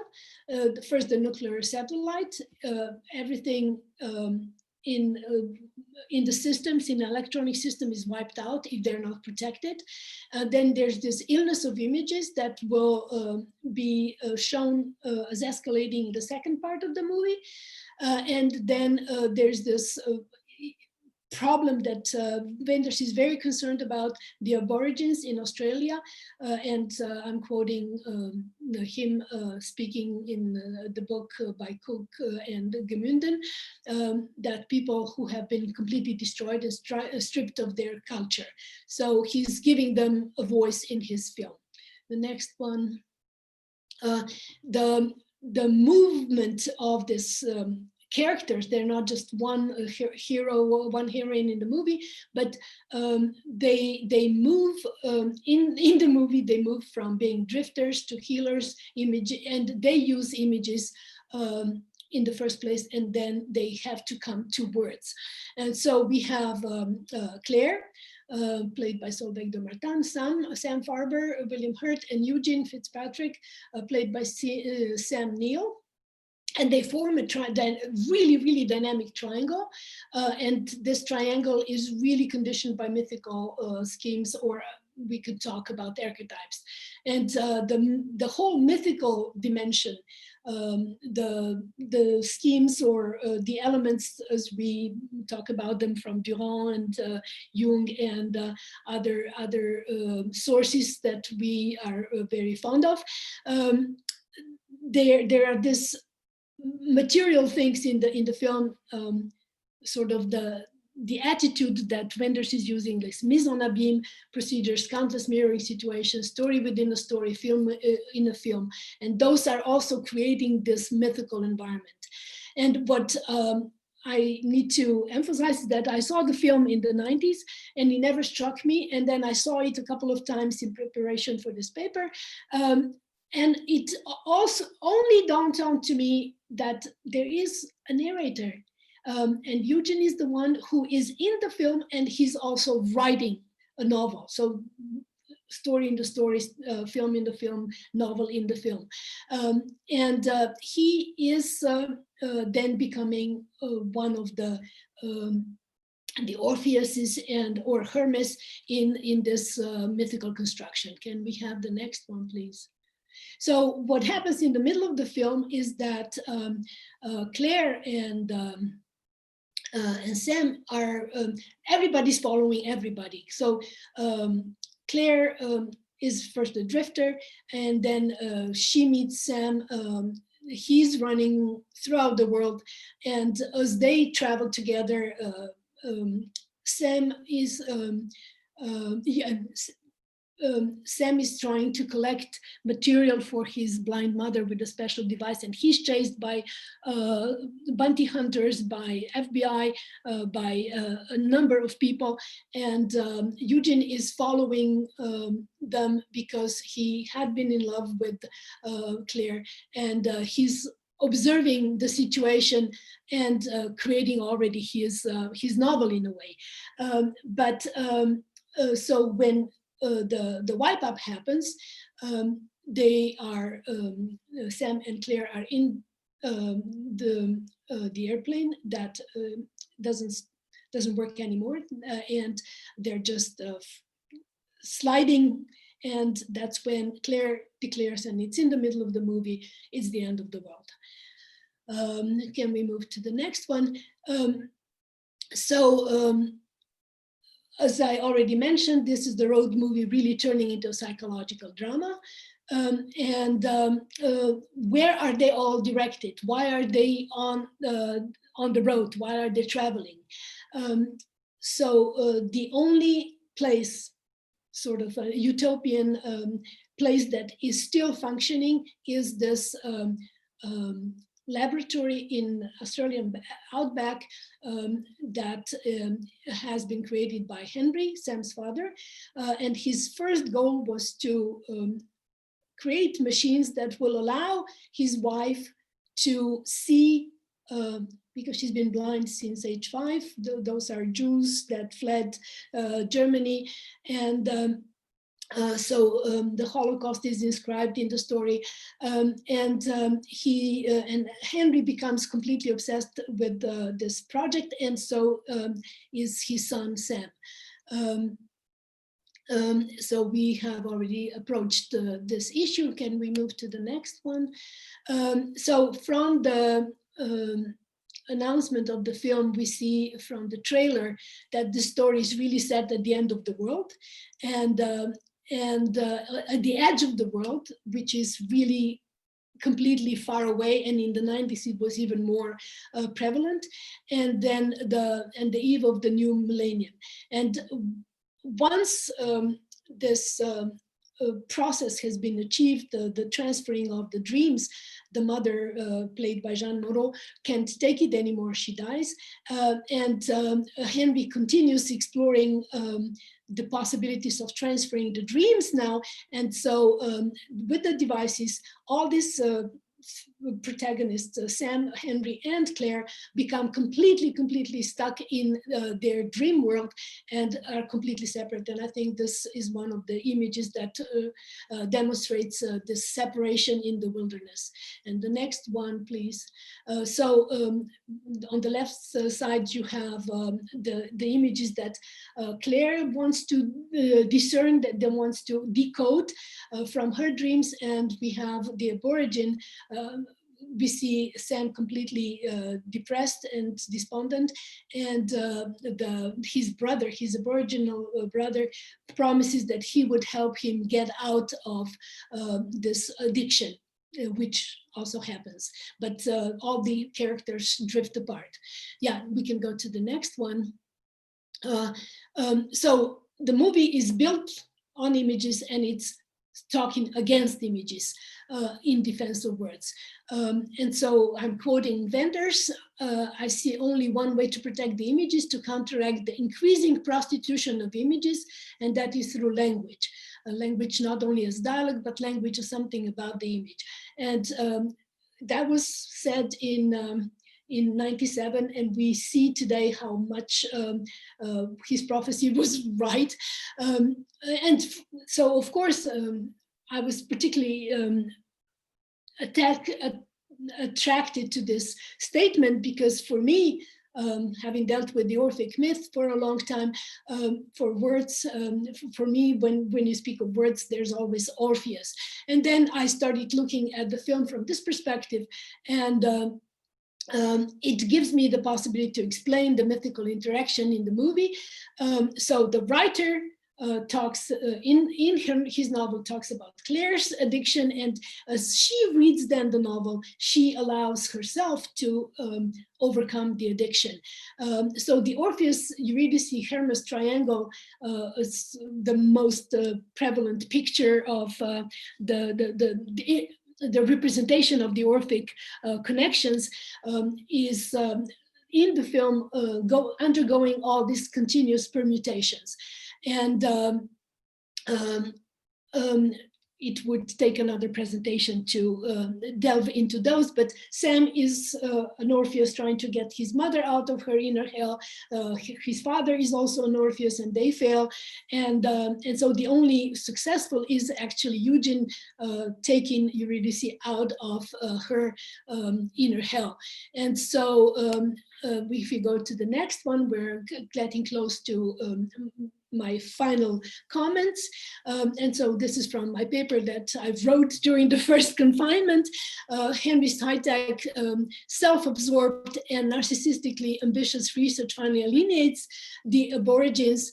And the thing about the Aborigines is that their cosmology is based on dreaming. They believe that we need to go into dream state to understand the rules and the laws of life. And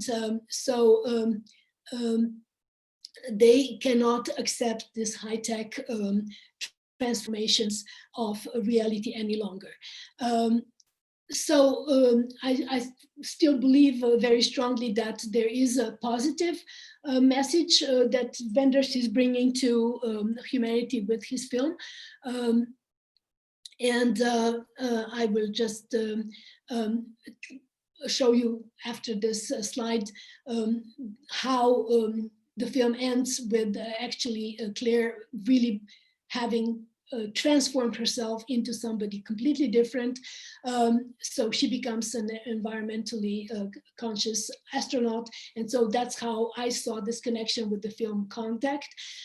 She is in the space, and the film can then only suggest some path available to humanity at large to reach some understanding of universe and ultimately about science fiction as a means to further our inner and outer quest. So, and the last slide is showing Claire, who's celebrating her 30th birthday. And we were talking yesterday about, Victor was talking about commenting that actually science fiction doesn't prophetize the future developments in science, but it may kind of anticipate them. And so in 91, you know, they already had this communication on video, and I was particularly struck that, you know, today we're doing the same thing. And so the modes of virtual communication that are possible for the good are what I would like to take out of this movie and out of our interaction during this conference. Thank you very much. And so thank you very much, dear Metka, for your deep and thoughtful analysis of Wonders Until the End of the World, which suggests, may I say, the sacralization of visual images to some extent. Thank you very much indeed. Well, thank you. So I have a question from Christina. Yes. I'm very interested in the way in your presentation, the idea of telos, the end of limit, but also as final destination that gives a process thing its conclusive meaning and logical justification is toyed with. Could you please elaborate a bit more on Bender's take on that theme? You mean the telos, the goal,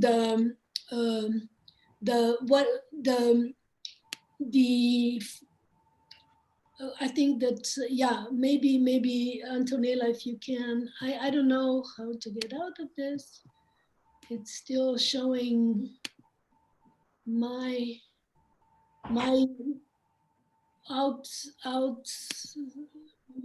showing my laptop and I can't get, oh, maybe I can do this. Do you want to continue, cancel? Maybe you're the host now. Okay. Maybe we can get back to the common room. Can you expand on that question a little bit, Christina? Yes, I wrote a bit of an explanation on the chat. I mean, the double meaning of the end of the world, as in, you know, the teleology of the apocalypse that you have been speaking about, but also, and as a purpose. What is the world made for? What is its existential purpose? In a sense, you know, a series of trial and tribulations that help us reach a kind of justification, a kind of conclusion to our, to our ontology.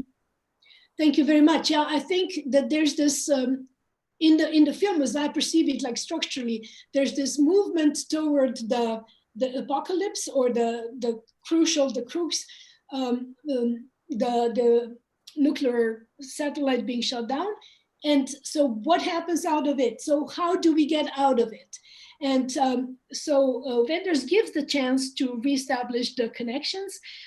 He doesn't think that it's really the end of the world, but it's a big warning for humanity that it cannot continue in the same way it has continued. But I mean, almost 30 years later, we're still going toward that apocalypse. And we're just making it even stronger in our behavior, in our dependency on images, in our dependency on technical communication tools. So he's still going into the possibility of having some sort of technological advances as a part of saving the planet, if we want, because Claire, as an astronaut, is monitoring the oceans, the pollution of the ocean. So there is an attempt to stop what we're doing to the Earth, but at the same time,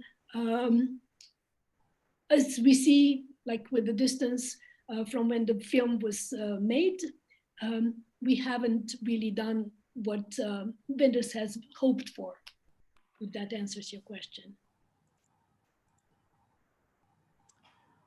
Thank you very much. Oh, there is another one from Hélène Ruffat. Yeah. Thank you. Can you read it, Metka? Yeah, thank you very much. Do you think the Sam's blind mother could have a more relevant influence on the dynamic triangle you have mentioned? Well, the Jean Moreau's character, Esther, in the film, she, well, she can be, again, I'm saying this could be another presentation in itself.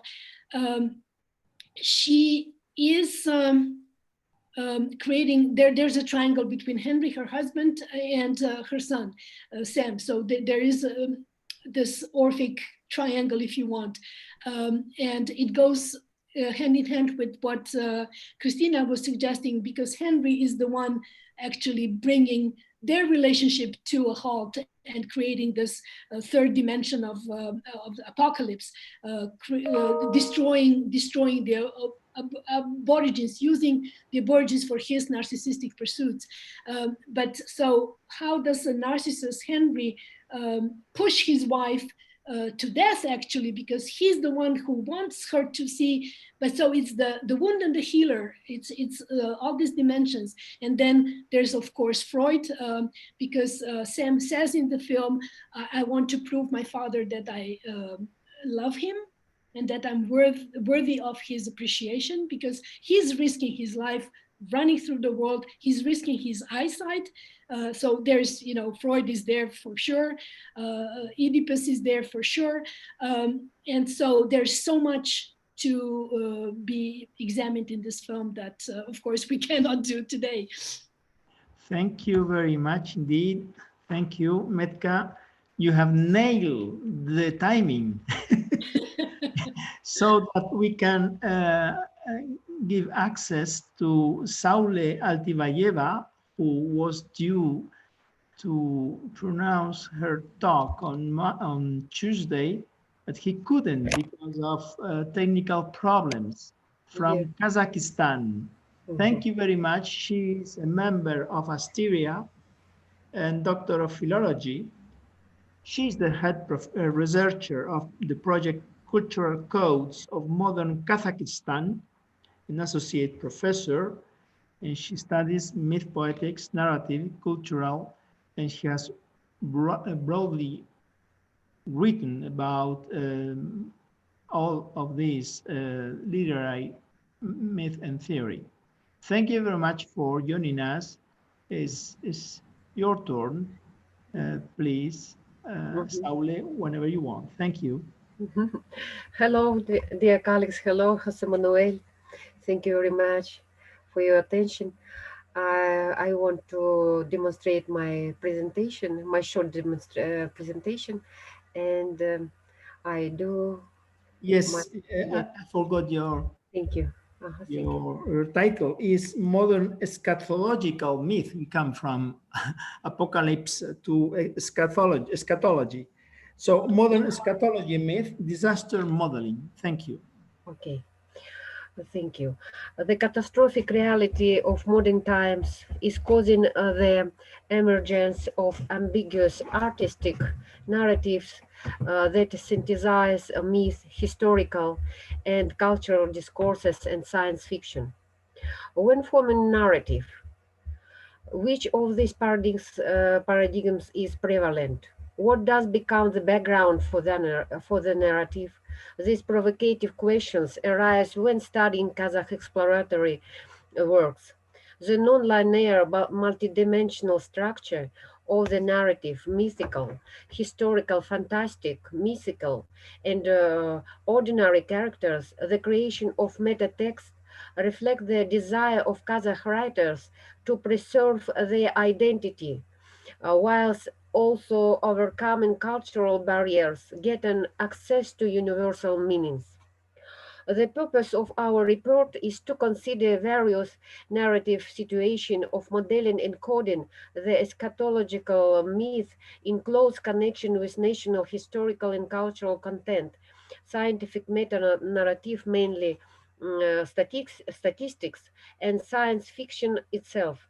In the texts under consideration, we tried to identify the original eschatological myth in three research angles: semantics, structure, and function in the text. An important feature of the reconstruction of the original myth about the end of the world is the wide inclusion of precedent concepts from the sacred books of different religions. This happens through quotation, transformation, or replacement of the sacred meaning of this myth by the profanization. The biblical quote, and there was a day and there was a night, is included in the title of two parts of the Requiem novel, the last duty of Abdinjamil Nurpiisov.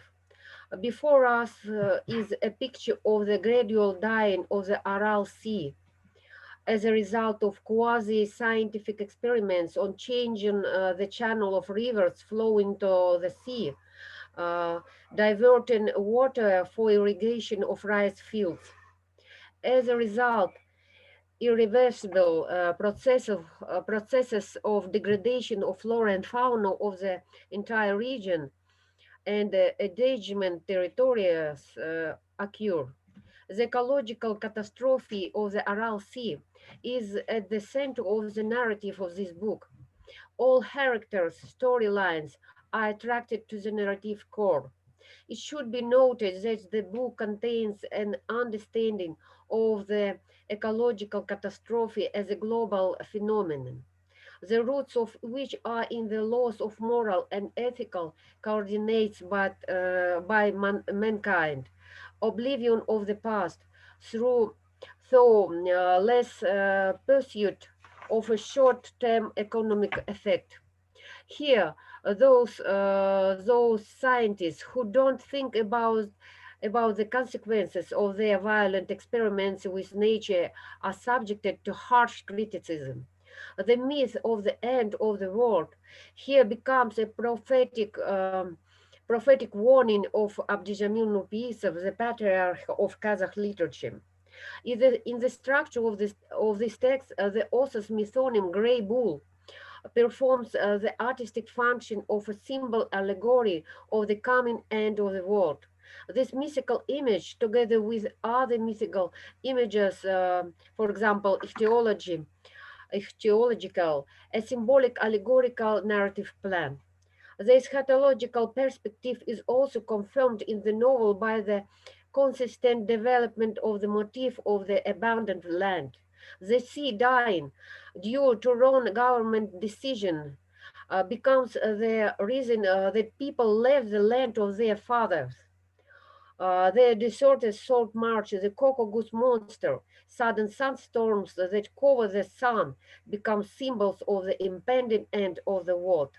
Another approach to the artistic development of the eschatological myth is presented in the postmodern tetralogy Dreams of Damned, House of Mirket. The author of the books is Aslan Zaksalikov, a famous Kazakh postmodernist writer.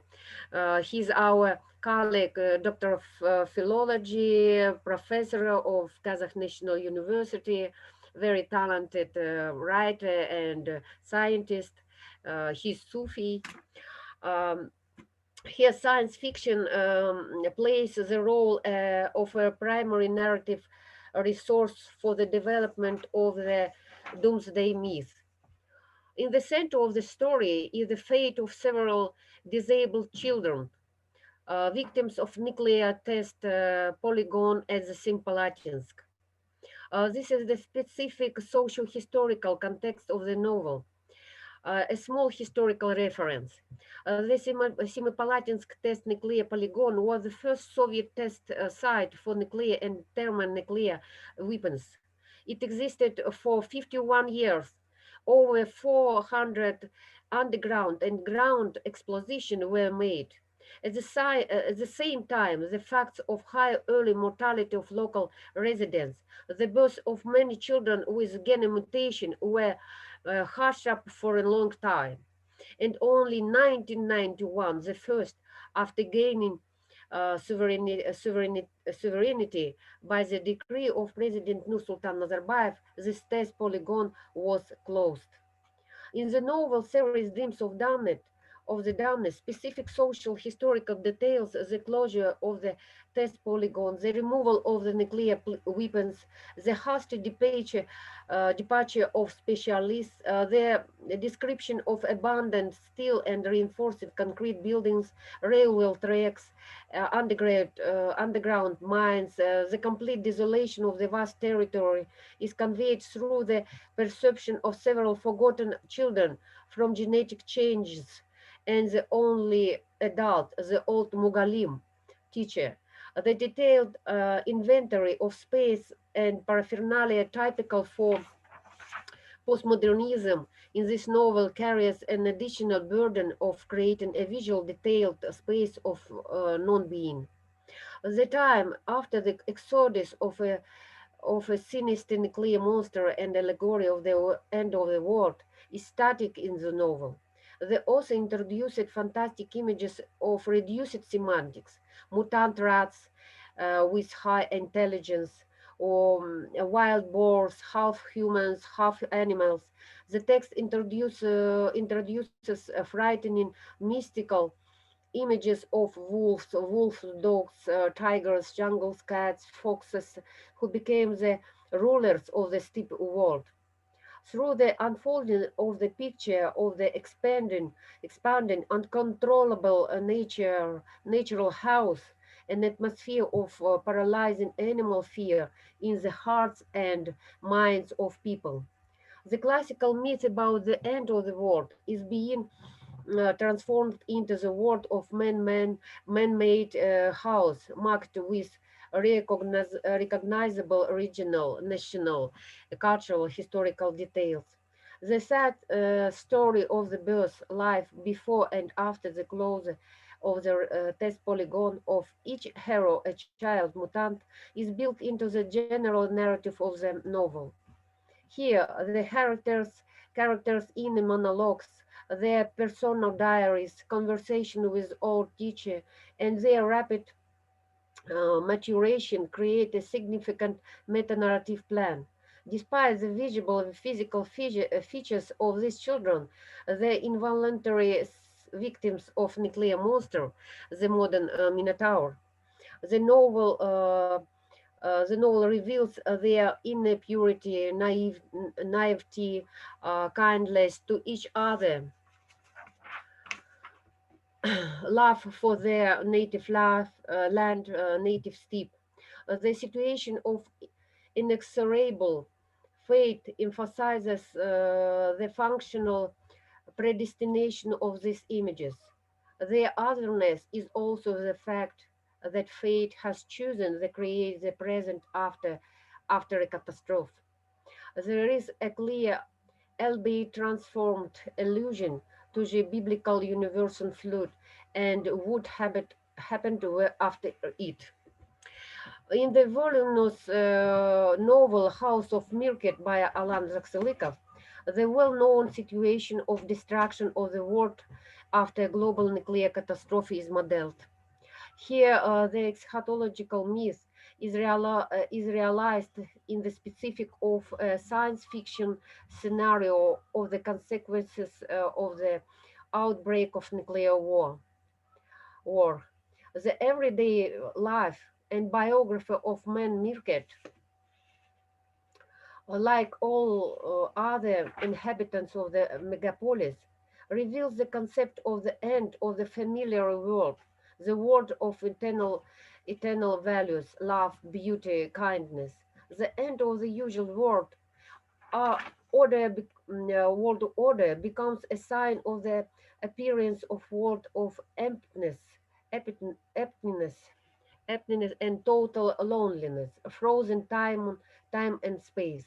The city in the optical space of nameless narrator man Mirket is transformed into an existential episteme of other space, hostile to man and all living things. All events are given in retrospect. The aesthetics of the city's space is deliberately developed in mostly gray tones. The total disappearance of city's residents' sense of time and cultural memory. As a result, the city turns into a concrete jungle where the one who is physically stronger is right. A special place is occupied by the book The Age of the Last Judgment, a book for those who doubt, by Smaguli Lubai. It provides extensive quotes from precedent books of various religions, the Bible, the Quran, the Torah, the Vedas, and others. The book is structured as an extensive philosophical and authentic essay on the Last Judgment. The concept of doomsday in Christianity, in Islam, Kiamat, last day, has been expanded to the concept of the age of doomsday. The author conducts a comparative analysis of sacred text. In each text, this concept is one of these basic ones. Scientific and technological progress has led to the fact that the creation of God, man and his immortal soul become a victim of it. The phenomenal paradox, the systematic destruction of the planet and man himself becomes the law of modern landslide consciousness.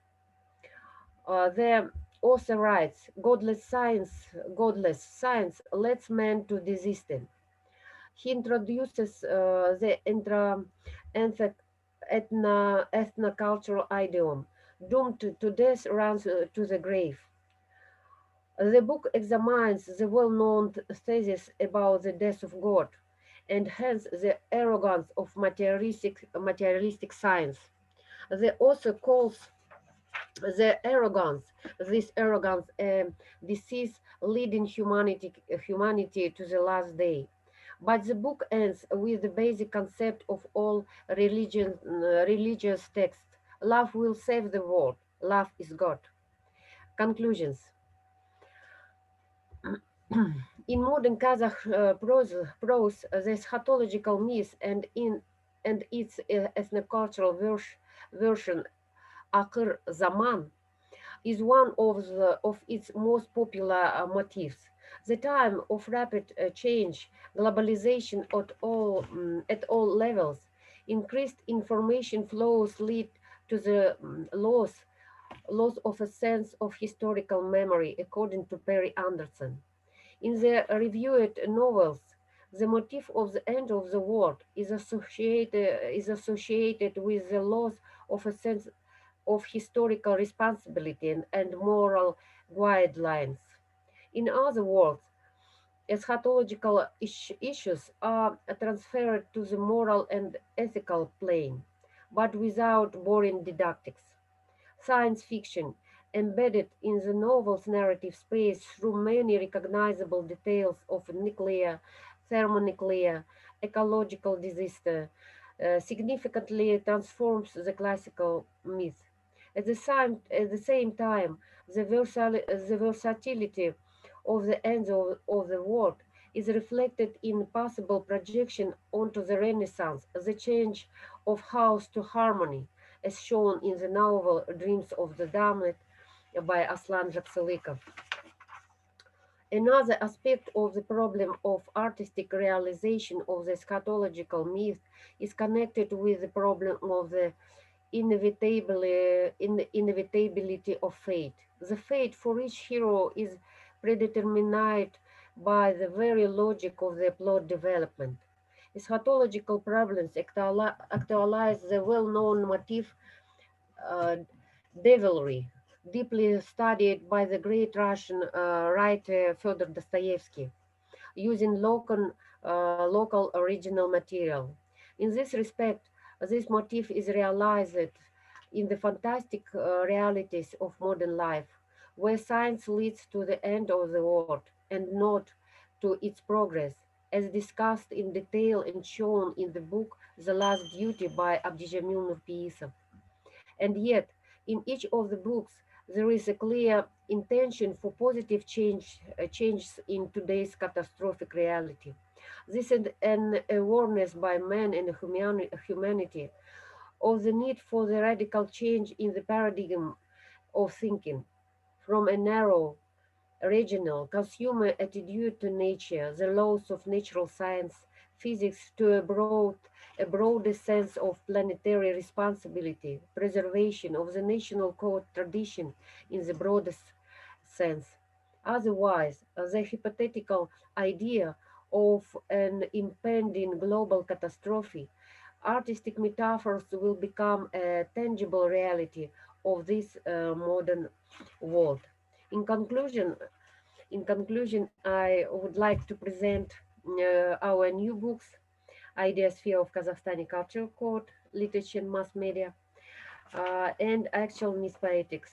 These books were prepared within the framework of a scientific grant of our committee, science committee. In these books, fairly large volume belongs to the development of the problems of myth poetics in the context of the theory of literature, semiotics, and other scientific. Thank you very much.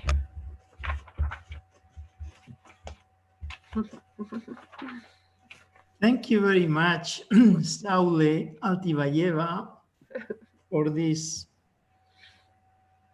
deep and profound talk about your research.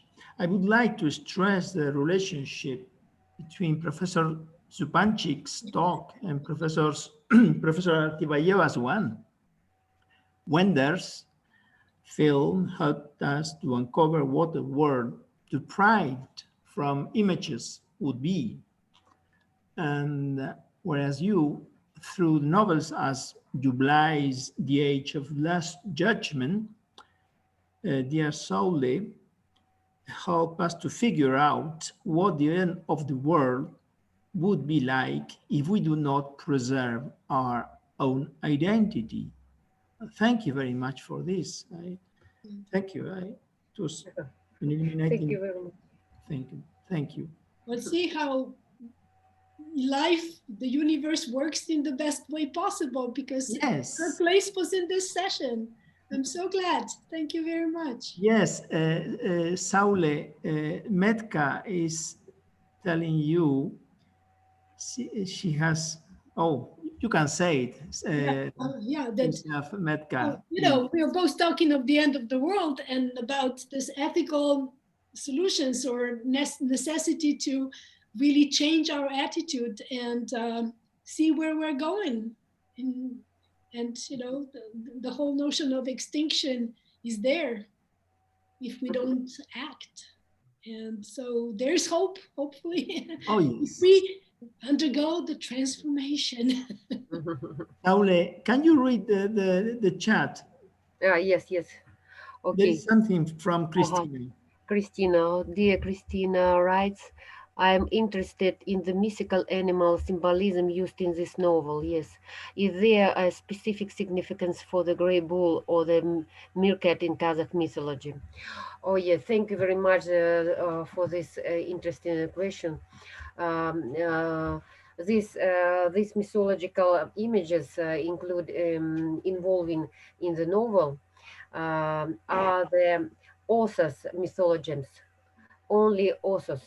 because in Kazakh traditional mythology, folklore, and other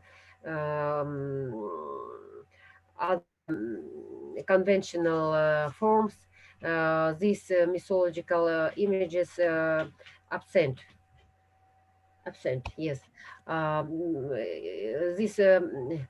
These mythological images of gray bull, meerkat, man meerkat, are only authors' mythologems.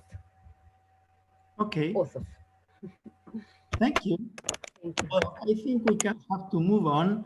I'm going to have a cup of tea with my colleagues here. Have you seen our face masks? Okay. Wow, wow. Wow, good. I keep one for any one of you as problem. Sorry, and okay. Keep safe. Thank you very much. Thank you. Let's see each other in our time, and stay safe. Bye. Thank you very much to all of you. Bye. Bye Bye. bye. Thank you very Thank much you very much. for sharing this, Jose Manuel. Thank you for everything. Just a coffee break. Bye bye, Zetka. Zetka Zapanik.